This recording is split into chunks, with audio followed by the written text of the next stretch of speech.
Allô à toi et bienvenue à Why Not Land, épisode 32. Aujourd'hui, je te parle de faire le deuil de certaines capacités et tu vas comprendre pourquoi je te parle de ça prochainement.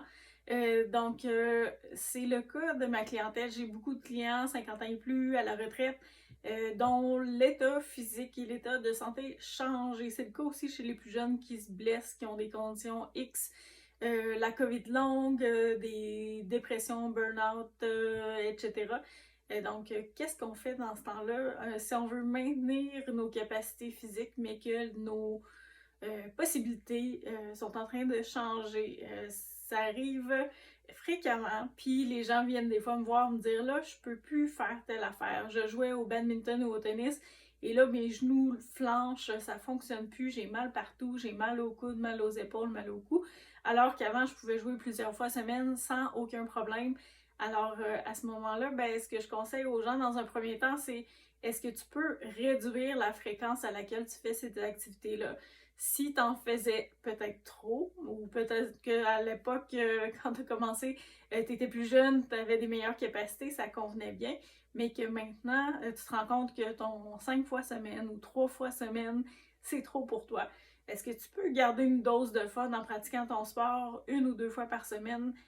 Est-ce que c'est une possibilité? C'est quelque chose que tu dois regarder et peut-être envisager. Si ça fonctionne pas, est-ce qu'il y a des sports alternatifs qui ressemblent à mon sport préféré, qui ont moins d'impact, qui demandent des capacités physiques moins grandes, qui pourraient me permettre de continuer d'avoir du fun quand même, mais en pratiquant un sport alternatif? Par exemple, si je pense au tennis ou au badminton, le sport qui est à la mode beaucoup chez les retraités ces temps-ci, c'est le pickleball.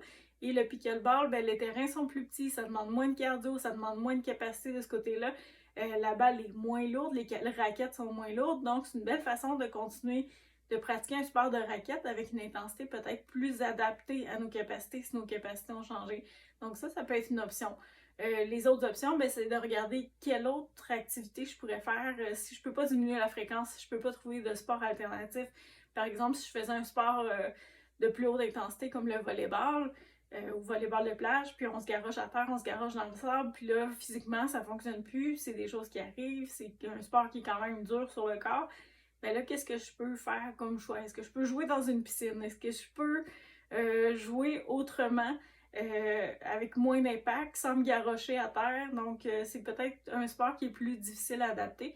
Mais est-ce que je pourrais me faire un... Si j'ai une piscine chez moi, est-ce que je peux m'installer un filet puis jouer dans l'eau? À ce moment-là, je réduis les impacts. Quand je saute, je réduis les impacts au sol. J'en ai plus parce que je tomberai pas dans le fond de la piscine. L'eau est là pour me supporter.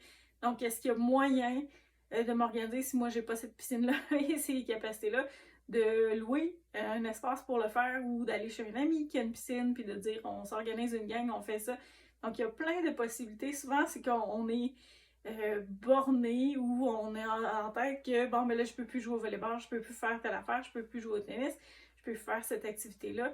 Puis là, on est focus sur ce qu'on peut plus faire. Mais il faut être créatif, puis il faut trouver des alternatives pour continuer de bouger, puis avoir du fun à le faire, mais peut-être différemment de ce qu'on faisait. Quelqu'un qui joue au hockey dans des ligues de garage, puis qu'à un moment donné, il se rend compte qu'il ne suit plus parce qu'il est rendu à 40, 50 ans, 60 ans, puis il y a des jeunes de 20 ans qui poussent dans le derrière, puis qui sont plus en forme, plus cardio, plus intense, qui se rendent compte que ça fonctionne plus. Mais parfait, qu'est-ce que tu peux faire d'autre? Est-ce que tu pourrais aller jouer au deck hockey? Est-ce que tu pourrais aller faire des sports? Est-ce qu'il y a des ligues qui sont mieux adaptées à tes capacités, à ta catégorie d'âge?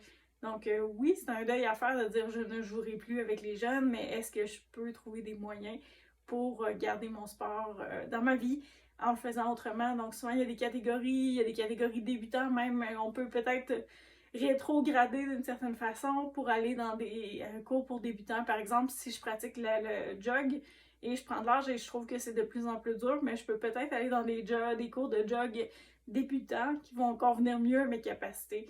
Pareil pour du cardio plein air, des choses comme ça. Il y a des cours adaptés aux catégories d'âge, fait que je n'arrive pas pour aller vers ces alternatives-là. Si je fais de la fibromyalgie, si j'ai des douleurs musculaires, si j'ai des blessures, souvent les cours pour les retraités, les 50 ans et plus, il y a faible impact, il y a moins de rotation, moins de torsion, c'est des mouvements beaucoup plus carrés, beaucoup plus straight, qui vont me permettre de m'entraîner quand même à une belle intensité, mais sans me blesser ou sans empirer ma condition. Donc, il y a plein de possibilités pour continuer d'être en forme, continuer de bouger. Il faut juste être créatif, il faut juste ouvrir notre esprit. Puis, il y a plein de solutions qui vont se présenter à nous si on sort un petit peu de la boîte, si on sort un petit peu du cadre. Donc, c'est ce que je t'invite à faire. Est-ce que tu as dû faire une croix sur certaines choses et par quoi tu peux les remplacer au lieu de juste abandonner puis de dire « Ah, ben là, je peux plus faire ça ». C'est la façon facile, mais pour ta santé, c'est pas la meilleure option. Donc, trouve des belles alternatives pour continuer de bouger autrement, tout simplement. Donc, si tu as besoin d'aide là-dessus, je suis disponible. Mes coordonnées sont là à la fin de la vidéo. Merci de ton écoute et je te dis à bientôt pour l'épisode 33.